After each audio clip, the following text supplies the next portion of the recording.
Guys, welcome back to విద్యా stock అండి. So మా బాబు కూడా చెప్తున్నాడు చూడండి ఈరోజు. సో చూడండి ఎంత బాగా చెప్తున్నాడు మా బాబు. సో ఈరోజు శివరాత్రి కాబట్టి మేము ఇక్కడ పూజ చేసుకుంటున్నామండి. సో ఏ పూజ చేసినా గణపతిని పూజ చేయడం ఫస్ట్ కదా. సో అందుకే గణపతికి కూడా మేము ఈరోజు అభిషేకం చేస్తున్నాము. అలాగే లింగానికి కూడా అభిషేకం చేస్తున్నామండి. సో ఇక్కడైతే ఫోటోలో చూడండి పార్వతీ పరమేశ్వరుడు, అలాగే సుబ్రహ్మణ్యం స్వామి, వినాయకుడు ఉన్నాడండి. సో మా బాబు అయితే కాదు, సుబ్రహ్మణ్యం స్వామి కాదు, ఆయన కార్తికేయుడు అని చెప్తున్నాడండి. సో అలా కార్తికేయుడు అని చెప్పాలంట. సో అందుకే చెప్తున్నాండి కార్తికేయుడు. ఓకేనా శివు? సో తర్వాత చూడండి ఇక్కడ మొత్తం అభిషేకంకి మొత్తం సిద్ధం చేసుకున్నామండి. సో గణపతికి అలాగే లింగానికి మేము ఇప్పుడు అభిషేకం చేయబోతున్నామండి. సో చూడండి, సో అభిషేకంకి కావాల్సింది పాలు, నీళ్ళు అండి. సో ఈ నీళ్ళు వచ్చేసి కాశీ నుంచి కుంభమేళం నుంచి తెచ్చిందండి మా అత్తయ్య. సో అలాగే చక్కెర, పెరుగు, తేనె, నెయ్యితో పూజ చేసామండి మేము. సో ఈ నీళ్ళైతే కాశీ నుంచి కుంభమేళం నుంచి మా అత్తయ్య మా మామయ్య వాళ్ళు వెళ్ళారండి. సో వాళ్ళు తీసుకొని వచ్చారు ఇక్కడికి. సో అలాగే దాంతోపాటు కొన్ని పండ్లు తీసుకున్నానండి. సో గ్రేప్స్, బనానా తీసుకున్నానండి నేను. అవి రెండే తీసుకున్నాను. సో ఫస్ట్ అయితే నీళ్ళతో కొద్దిగా శుభ్రం చేశానండి. సో తర్వాత పాలు వేసాను. సో చూడండి పాలతో అభిషేకం చేశాను వినాయకునికి అలాగే శివలింగానికి. సో పాలతో అభిషేకం చేసిన తర్వాత పెరుగుతో అభిషేకం చేశానండి. సో 2 ఆవు పాలు, ఆవు పెరుగు అన్నమాట. సో చూడండి తర్వాత తేనె వేసానండి. సో తేనెతోనే కూడా అభిషేకం చేశాను. ఓం నమః శివాయ, ఓం నమః శివాయ అనుకుంటూనే చేయాలండి. సో అందుకే నేను కూడా అలాగే ఓం నమః శివాయ, ఓం నమః శివాయ అనుకుంటూనే చేశానండి అభిషేకము. సో మీరు కూడా ఇంట్లో చేస్తే అలాగే ఓం నమః శివాయ, ఓం నమః శివాయ అనుకుంటూ చేయండి. సో ఇక్కడ చూడండి తేనె బాటిల్తో కూడా నేను చిన్న బాటిల్ తెప్పించుకున్నానండి. సో తేనెతోన కూడా నేను అభిషేకం చేశాను. సో చూడండి తర్వాత నెయ్యి తీసుకున్నానండి. సో ప్యాకెట్ నెయ్యి అన్నమాట, జిఆర్బి నెయ్యి తీసుకున్నానండి నేను ఇక్కడ. సో చిన్న ప్యాకెట్ తీసుకున్నాను అన్నమాట. సో చూడండి మొత్తం నెయ్యితోన కూడా అభిషేకం చేసామండి. సో పాలు, పెరుగు, తేనె, నెయ్యి వేసిన తర్వాత నేను ఇందాక చెప్పాను కదండి పండ్లు తీసుకున్నానని. సో మీ దగ్గర ఏ పండ్లు అవైలబుల్ ఉంటే అది తీసుకోండి. నేనైతే ఇక్కడ బనానా అలాగే గ్రేప్స్ తీసుకున్నానండి సో పూజకి. సో చూడండి, సో చక్కెర కూడా వేసేసాను స్వామివారికి. సో ఓం నమః శివాయ అనుకుంటూనే చేయాలండి. సో మనకి ఏ కష్టాలు ఉన్నా తొందరగా తీర్చేస్తారు స్వామి. సో అందుకే చూడండి, సో పళ్ళు వేసామన్నమాట, బనానా అలాగే గ్రేప్స్, అరటి పండ్లతో చేశానండి నేను.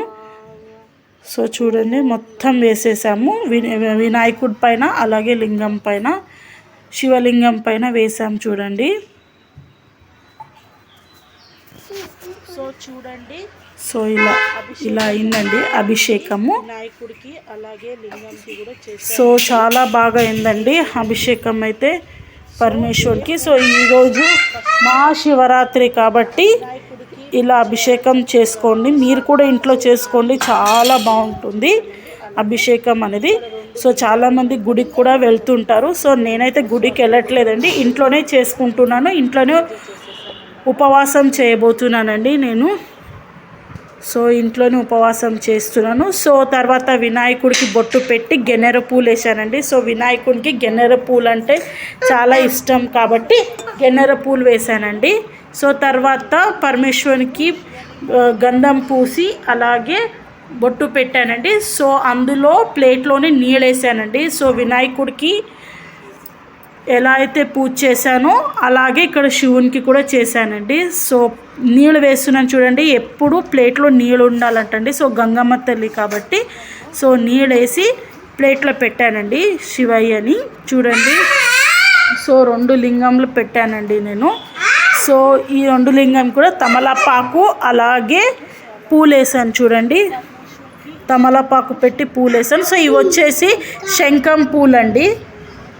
సో ఇవి పూలు పరమేశ్వర్ దగ్గర పెడితే మనకి ఏమైనా ఇప్పులున్నా ఏమైనా ఉన్నా తొలగిపోతాయంట. సో చూడండి ఇలా పెట్టాను నేను పూలుతో.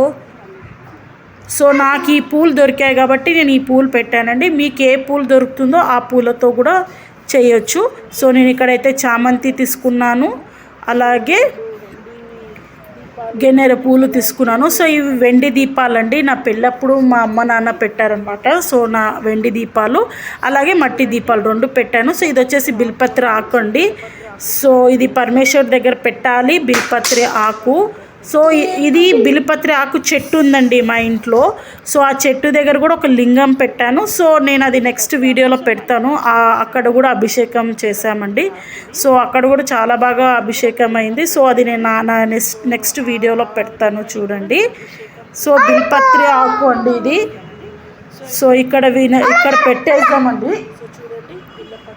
సో చూడండి ఇక్కడ పెట్టాను, పరమేశ్వరుడి దగ్గర పెట్టాను. సో తర్వాత దీపాలు వెలిగించానండి.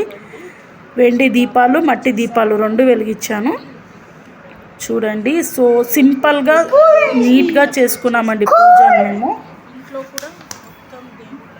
సో అలాగే ఇంట్లో దేవుళ్ళని కూడా మొత్తం అన్ని దేవుళ్ళని కూడా ఈరోజు కడిగి బొట్లు పెట్టి పూలు పెట్టానండి. సో మహాశివరాత్రి ఉంది కాబట్టి సో ఇంట్లో ఉన్న దేవుళ్ళని మొత్తం కడిగి మంచిగా పూజ చేసుకున్నామండి. సో చూడండి చిన్నగా సింపుల్గా పరమేశ్వరునికి ఇష్టమైన పూలతో ఇష్టమైన పండ్లతో పూజ చేసామండి మేము. సో చూడండి ఎంత బాగా జరిగిందో కదా పూజ. భలే ఉందండి పరమేశ్వరుని తలుచుకుంటూ పూజ చేయడంలో. సో తర్వాత ఊద్బత్తీలు వెలిగించామండి. సో చూడండి ఊద్బత్తీలతో పూజ చేసాము. సో మా అత్తయ్య అంటుంది ఏమన్నా ఒక పాటన పాడు అంటుంది. సో నాకైతే పాటలు రావండి. హారతి ఇచ్చేటప్పుడైనా పాట పాడు అని చెప్పింది. సో నాకైతే ఏ పాటలు అయితే రావు. నేను ఊకే నా మనసులో నేను ఓం నమ శివాయ అనుకుంటూనే నేను పూజ చేశానండి. సో చూడండి ఎండ్ వరకు. సో అలాగే అరటిపండు పెట్టాను, అలాగే పండ్లు పెట్టానండి. సో ఆరాధన కూడా చేసుకున్నాను, అలాగే హారతి కూడా దేవునికి ఇచ్చేసానండి. సో చూడండి హారతి కూడా చేశాను. చాలా బాగా జరిగిందండి పూజ అయితే. పొద్దున్నే లేచి చేశాను పూజ. సో ఉపవాసము అలాగే జాగాని 2 చేయాలండి. సో నేనైతే 12 గంటల వరకే చేద్దాము అనుకుంటున్నాను. నైట్ 12 వరకు లేచుకొని ఉండాలి అని అనుకుంటున్నాను. సో మీరు ఎలా చేశారో, మీ పూజ ఎలా ఉందో ఏంటో, మీరు ఎంతవరకు లేచుకొని ఉన్నారు, పొద్దున వరకు లేచారా, సో 12 o'clock వరకు లేచారా అనేది నా వీడియోలో పెట్టండి. సో తర్వాత ఇది మా అమ్మ వాళ్ళ ఇంట్లో పూజ చేశారండి. సో చూడండి ఇది మా అమ్మ వాళ్ళ ఇంట్లో పూజ అనమాట.